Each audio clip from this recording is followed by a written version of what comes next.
twabonye inyenyeri ye, none tuje kumuramya. Ku izina ry'Imana Data na Mwana na Roho Mutagatifu, amen. Amahoro bana b'Imana, nimuhumure, Imana iradukunda, ije gutwihishurira kuri iki cyumweru cyo kwigaragaza kwa Nyagasani, tariki 7 Mutarama 2024. Isomo rya mbere ni mu gitabo cy'umuhanuzi Izayi, umutwe wa 60 umurongo wa 1 kugeza ku 6. Yewe Yerusalemu, haguruka ubengerane, kuko urumuri rwawe ari nguru, kandi ikuzo ry'Uhoraho rikaba rikurasiyeho. Nyamara dore umwijima utwikiriye isi, n'icuraburindi ritwikiriye amahanga, ariko wowe Uhoraho azakurasiraho, n'ikuzo rye rikubengeraneho. Amahanga azagana urumuri rwawe, abami basange umucyo ukurasiyeho. Kebuka impande zose maze witegereze, dore bose barakoranye baje kukugana, abahungu bawe baturutse iyo bigwa, n'abakobwa bawe baje bahagatiwe. Nuko uzabirebere maze unezerwe, umutima wawe wisimbize, utaraswe n'ibyishimo, kuko aribo bazazanira ubukire bwo hakurya y'inyanja, n'umutungo w'amahanga ukazataha iwawe. Amasyo y'ingamiya azakuzuranaho, ingamiya zikiri nto z'i Madiyani ni Eyifa. Abantu bose bisaba bazaza bikoreye zahabu n'ububani, kandi bazaze baririmba ibisingizo by'Uhoraho. Iryo ni ijambo ry'Imana. Zaburi ni 72.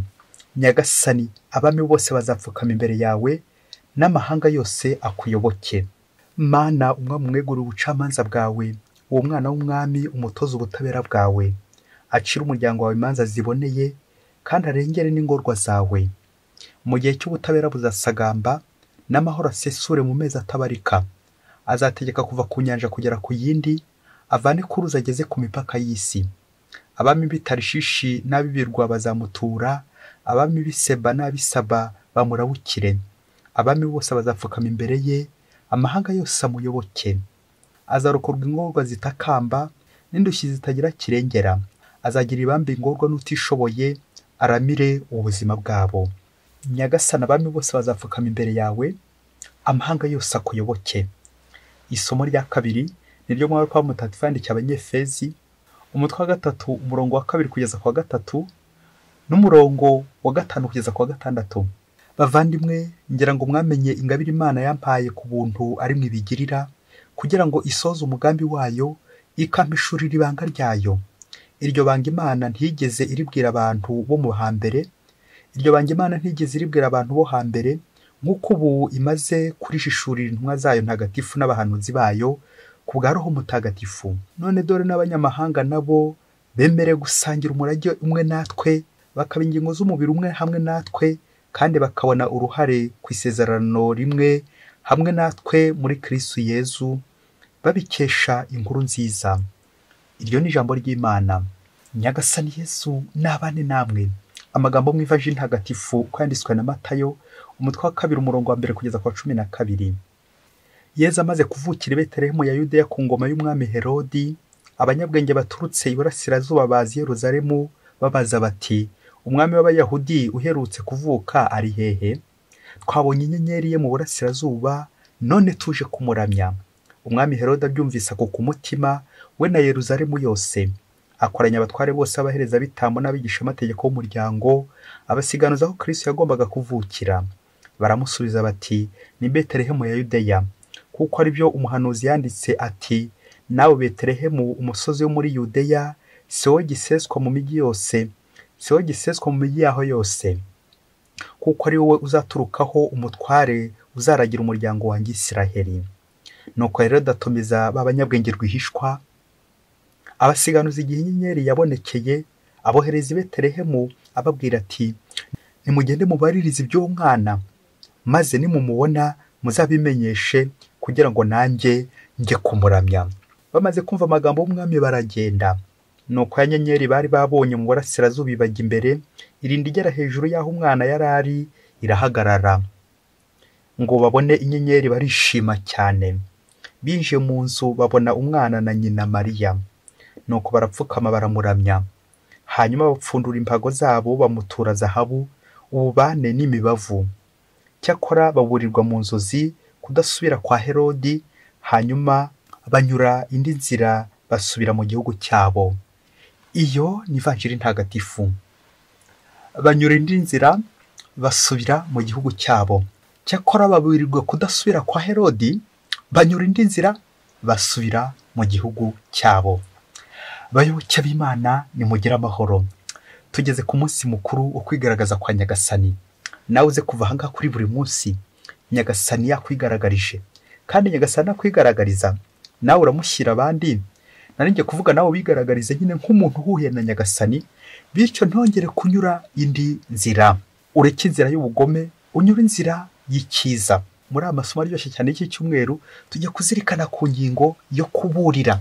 Iyo nshinga kuburira cyangwa kuburirwa tujye kwitondagura ku buryo bukomeye cyane, ku buryo nawe uza kuva aha ngaha wamenye ikimenyetso Imana iguhaye mu buzima.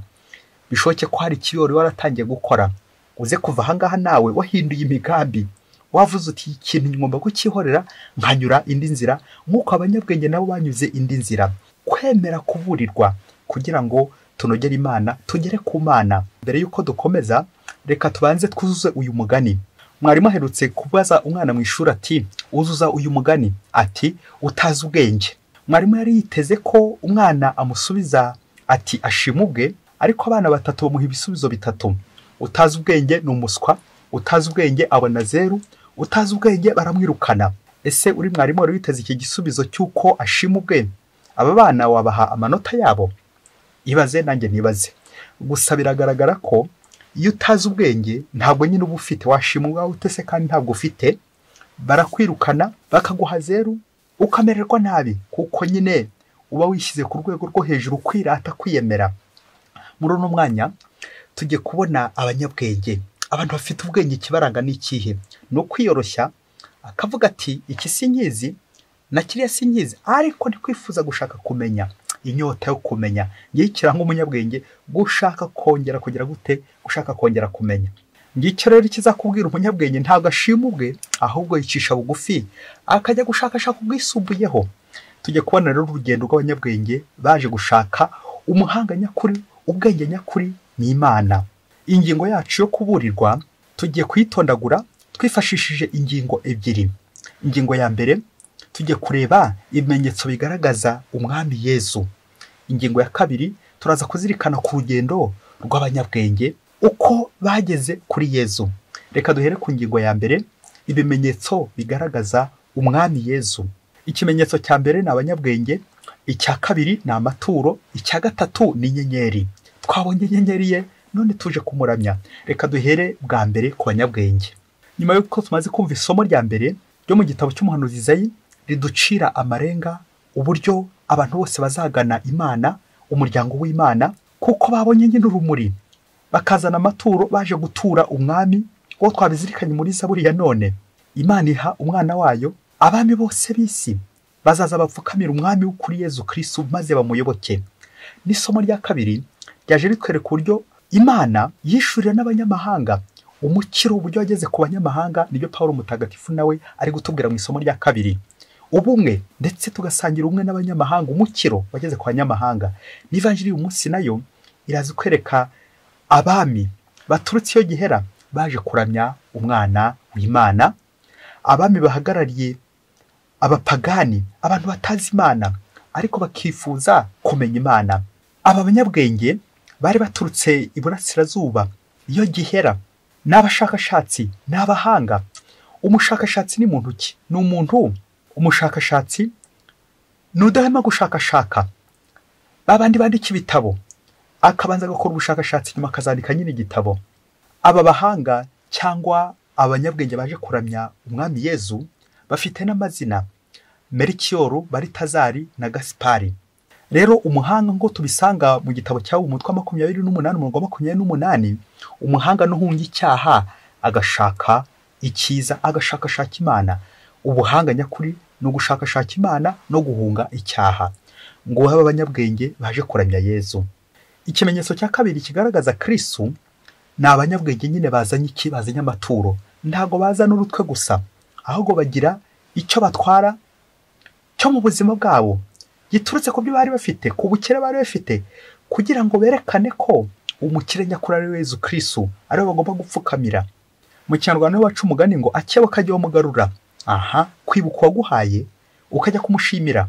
Batubwira ko amaturo bazanye afite igisobanuro. Yari ubwoko butatu: zahabu, ububani n'umubavu. Zahabu yari ifite igisobanuro cyo kwaturwaga umwami. Umwami ninde? Umwami ni Yesu Kristo nyine, ni umwami w'amahanga, ni umwami w'isi n'ijuru. Igisobanuro cya kabiri, ububani bwaturwaga Imana yonyine.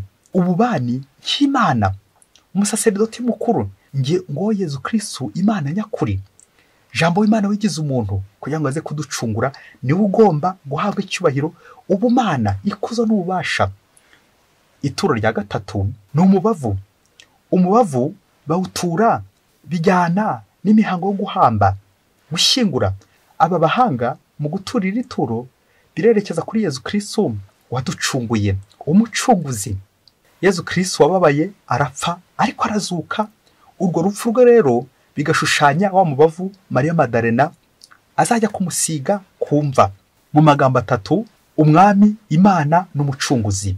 Ngiki gisobanuro cy'aya maturo. Ese mu Kristo muvandimwe, wowe ugiye gutura amaturo nawe agira igisobanuro.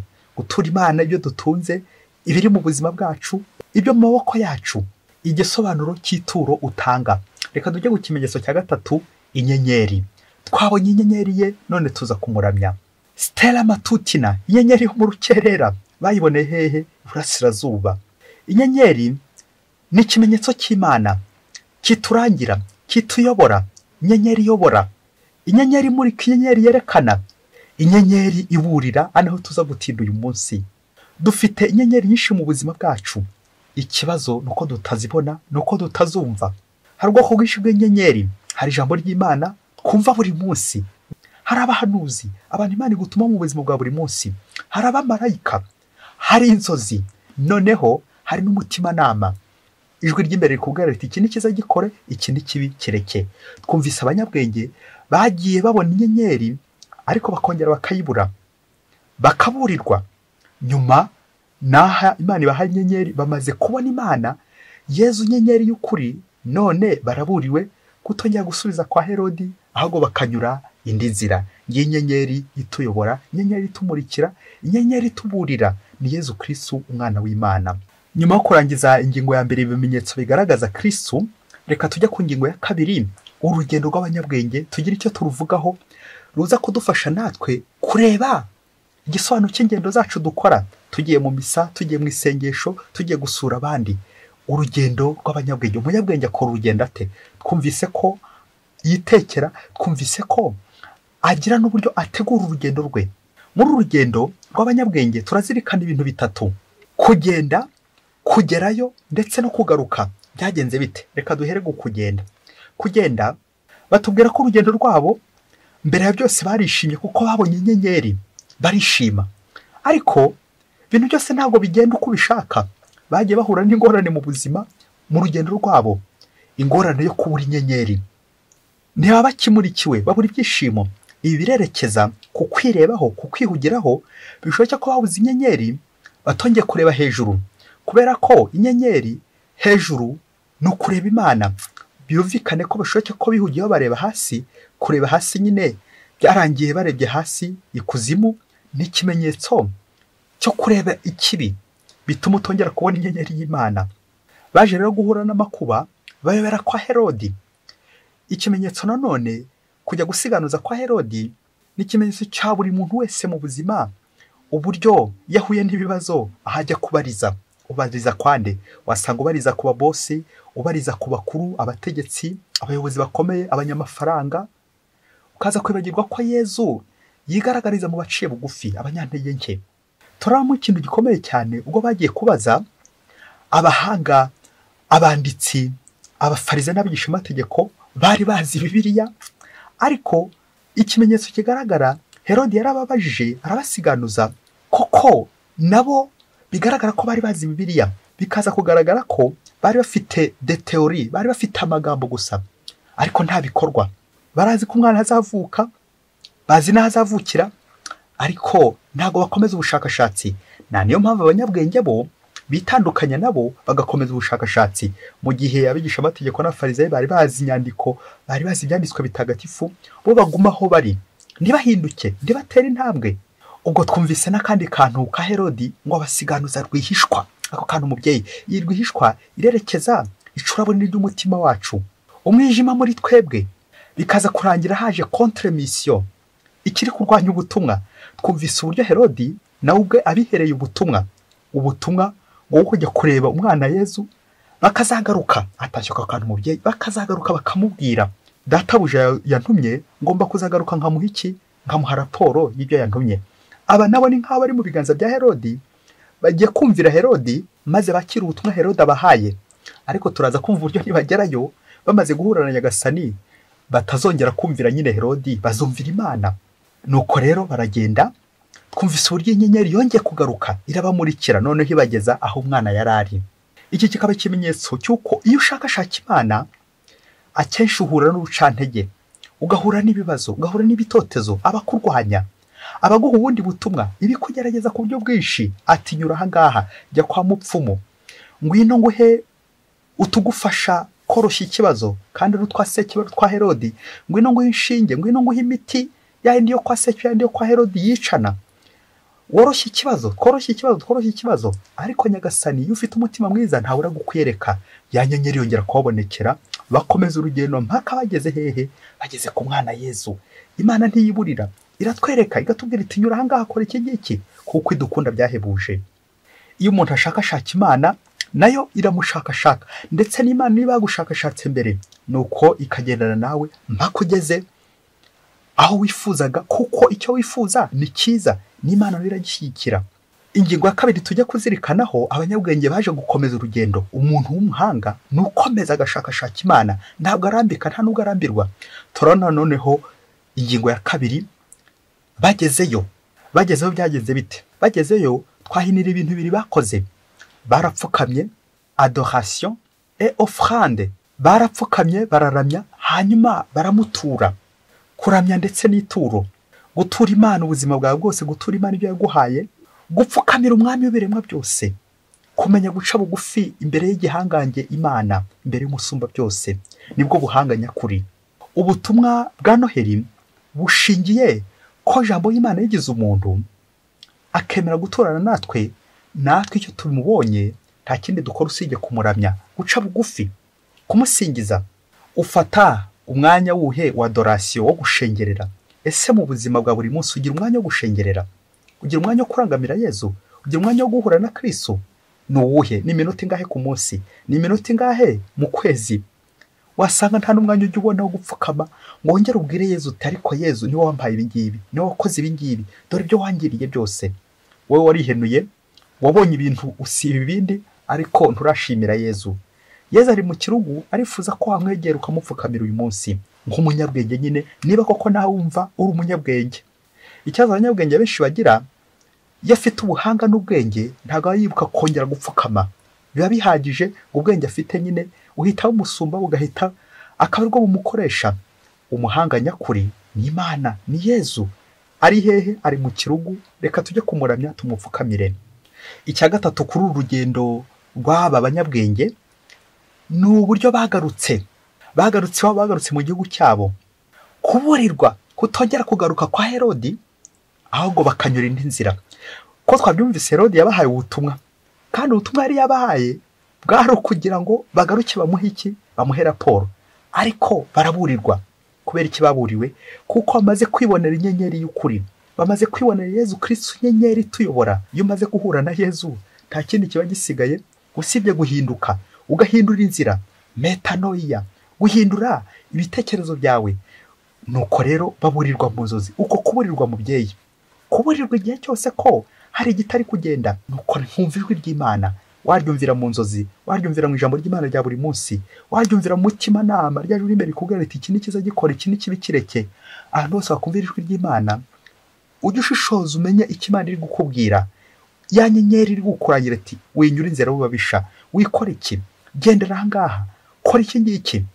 Ikibazo tugira nuko tutabyumvira iryo jwi. Akenshi kumva amajwi y'aba Herodi agenda batubwira ati tugende tujye kwica, mbwira uko nzajya kwica imigambi mibisha. Ariko ntitujya twumvira ijwi ry'Imana ridusaba gukora neza, kwita ku bakene, kwita ku mfubyi, kwita ku bababaye, kugaburira abashonji, gusura abafunzwe. amajwi akenshi ntabwo akunze gutuzamo. Kubera icyo adatuzamo uko tugitsikamiye ku buherodi bwacu. Ba herodi biganje mu buzima bwacu, ni ngombwa kubakurayo no kwirinda kujya kubumvira, cyane cyane igihe nagiye gusenga. Adoration, igihe cyose nagiye gusenga nagombye kuvaho nahindutse, kuko agiye gushakashaka Imana arayibona, yamara kuyibona akayisangiza abandi. Ngubu ubutumwa bw'uyu munsi n'aba banyabwenge. Reka dukora umwitozo wo kuburirwa, nawe wongere urebe igihe cyose Nyagasani aza kuburira, ese ujye umwumvira.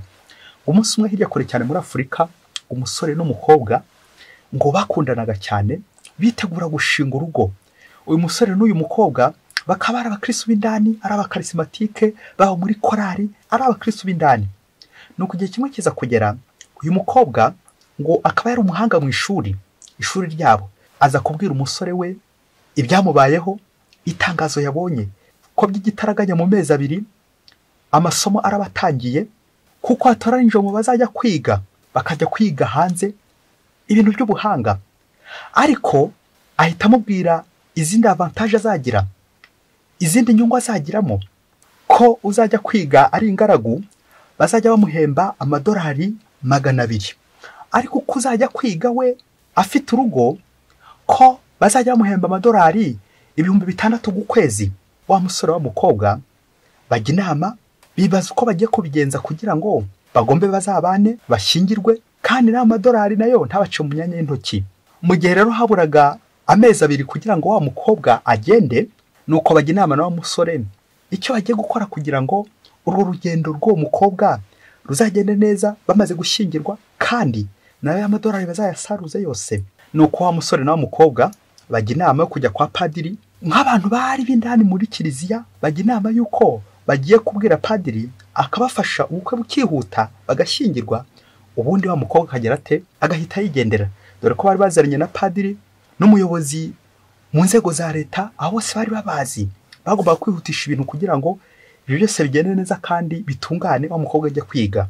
Nuko ngo bageze kwa padiri, padiri ahobwira ati atashyo, nubwo muri abakristo ariko hano kugira ngo umuntu ashyingirwe yiga amezi 6, mugomba kwihangana mu kiga amezi 6, cyangwa umukobwa akabanza akajya kwiga, yagaruka mukamwabona gushyingirwa, mukiga mukabyitondera amezi 6 mukabanza mukayiga. Wa musore nawe mukobwa bararakara cyane uburyo padiri babihirije bigeze aha ngaha, ukuntu baraba indani mu itorero, imirimo bakoraga mu kiliziya, ubutumwa bakoraga, none padiri akabaye service ayibimye. Uyu musore arakara bikomeye cyane. Nibwo bafashe icyemezo cy'uko nta kundi byagenda, bakajya mu nzego za leta ubundi bakishingira. Byaje kugera igihe nyine inzego za leta kuko zorosha ibintu, nuko ngo umunsi bari kujya gushyingirwaho mu murenge, mariage civil, uwo munsi umusore ngo imodoka yagendagamo, wa musore akora impanuka ikomeye cyane ku buryo byahise birangira bamujyana mu bitaro. Bamujyanye mu bitaro ntago bari kumushobora kuko yari yangiritse bikomeye. Ugagatara ukumva ko ubukwe bupfuye, byo bari bateguye ko bagiye kwishingira birangire, ubundi wa mukobwa azatwara icyemezo mu mahanga, byari bipfubye. Isosi yari gwe mwishishi. Ubwo wa musore antu yaragiye kwivuriza, bamuha transfer bemeza ko badashobora kumuvura kuko yari yagiye muri koma. Nuko ageze hanze mu bitaro byo hanze, nyuma y'iminsi myinshi wa musore yongeye kugarura akabaraga, amaze no kuva muri koma, nibwo no muri uko kwezi yaje kumva ko wa mukobwa we yabyaye, wa fiancé we yabyaye, wundi bari biteguye gushingana urugo yabyaye. Ngaha nawe ukomeze wibaze, ese uyu mwana ni wande? Nawe uzi ubwenge, uri umuhanga, uri umunyabwenge, menya ubwenge. Ubwo urumva wa mukobwa imigambi yose yari yateguye yose ihise yirete, ihita ipfuba, yose yahise icika amazi.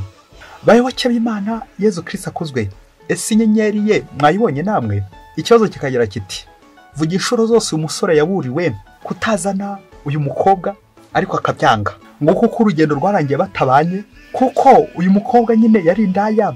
Reka tuvuge ko yari n'umugome n'umubisha ushaka gutsindira umwana uyu musore w'abandi. Nyamara undi nawe Imana ikagenda imuburira ntabibone, uko Imana igenda ituburira ariko ntitubibone. Harimo icya kabiri nanone cy'amafaranga. Amafaranga ashobora gutobya umutima, ubukungu, imbaraga z'isi. Wamara kumva amadolari 6,000 ukumva neza neza wakize, ukumva neza neza ubuzima bwawe ari aho bugiye kurangirira. Ngicyo bavani mu mafaranga azadukoraho, amafaranga azarikora. Iyo twumvise amafaranga dukuka umutima nk'aba Herodi. Iyo twumvise undi mwami ugiye kuza ukomeye cyane guturusha, dukuka umutima nk'aba Herodi. Ngaho amafaranga ngibyo ibintu ugahita wumva wata ubwo wari wambaye. Nguko uko umusore yakomeje kuburirwa ageze kwa padiri amutegeka amezi 6. Padiri. Nguko uko ugomba kugishishoza. Ntugapfe kwihutisha ibintu. Ujye ukomera ku muco wa Kiliziya. Ufasha abantu atari gukomeza ubuzima, ahubwo gufasha abantu kwitegura neza. Erega urugo rurategurwa. Ni ngombwa isakamento byose rirategurwa. Ntabwo ari uguhushura, ntabwo ari ukwirukanka. Ni ukwitondera isakamento. Bapadiri bayobozi ba Kiliziya, ni ngombwa gufasha abageni kwitegura neza. Huti byari bihumye. Ingo z'ubu nyinshi cyane zubakiye ku miguruko, akenshi uzasanga ikibazo gishingiye mu gutegura izo ngo. Uzitegura kangahe? Uzitegura iminsi gahe padiri we? Ushaka kuzitegura ukwezi, ushaka kuzitegura iminsi 5 gusa, ariko uzasanga harimo kubeshya. Niyo mpamvu divorce zizaza ku buryo bunihuse, kuko utagize igihe cyo kwicara kuri rwa rwo nyine ngo rutegure. Padiri. Parish priest. Attention. Nyagasana ashobora gukunyuraho kugira ngo aburire wa musore, aburire wa mukobwa uko ari kubeshya ngo agiye kwiga hanze kandi atari byo. Nyagasana agakunyuraho mu nzozi, mu ijambo rye, mu byemezo byiza. Ni ngombwa nanone kubisengera buri cyemezo cyose wafashe. Bityo inzira za Herodi zose tukazirwanya, inzira z'amafaranga, ubushobozi buhanitse cyane, ibintu bya huti byinshi cyane, avantage nyinshi, ukabasha kujya ushungura, maze natwe tukareka inzira z'ubugome, inzira z'abatuyobya, tukegukira inzira z'Imana. Uyu munsi no kuburirwa kudasubira kwa Herodi, ahubwo tukumvira abatuyobora. Ijambo ry'Imana rya buri munsi, za nyenyeri zituyobora, abayoboke b'Imana, abahanuzi, yewe ndetse n'ibigeragezo. Uyu musore akanyura mu bigeragezo, icyegezo gikaze cyane kikaza kikagukubita. Imana ishaka kugira ngo noneho ikwereke inzira yayo, ukavunika, ukarwara indwara idasobanutse, ariko ari kugira ngo Imana ikwereke ukuboko kwayo, ari kugira ngo Imana ikuburire. Ntabwo ari uko Imana ikwanga, ahubwo no kugira ngo Imana ikubure ko kwanze kumva. Bizarangira nyine ukize uhita ubona noneho ko Imana ari yari ifite ukuri. Ni ukuri Nyagasani we noneho ko ari ufite ukuri, kubera inzira n'inzobo nsimbukije nyinshi cyane. Inzira za Herodi, inzobo zo kwa Herodi. Hari igihe kenshi tugira ibyifuzo byacu, akenshi tujye tubinyuza ku Mana kugira ngo Imana ibisukure, kuko kenshi tugenda ku marangamutima yacu, ariko ntitugende ku gushaka kw'Imana. Ugushaka kw'Imana ni gukorwa mu buzima bwanjye. Hari imigambi uri gupanga, hari iri kwihuta, hari iri kunyarutsa. Yose ugenda uyiterure, uyishyire Nyagasani, ubwira uti Yesu tambuka muri no migambi, maze ugushaka kwa gukorwe buri munsi. Maze urebe ukuntu Nyagasani agenda akoresha abantu, agakoresha ibintu, agakoresha n'inzozi yewe, agakoresha umutima nama wawe kugira ngo Imana ikugeza heza, kugira ngo utongera gusubira kwa Herodi, ahubwo umuntu mwiza ugendera ku migambi y'Imana, ku nyenyeri kuyobora. Nyagasani arifuza no gukuburira uyu munsi, maze ureke inzira mbi warutangiye, ukurikira inzira nziza, inzira y'Imana buri munsi. Mwese mugire umunsi mwiza kwigaragaza kwa Nyagasani. Imana ibahe umugisha.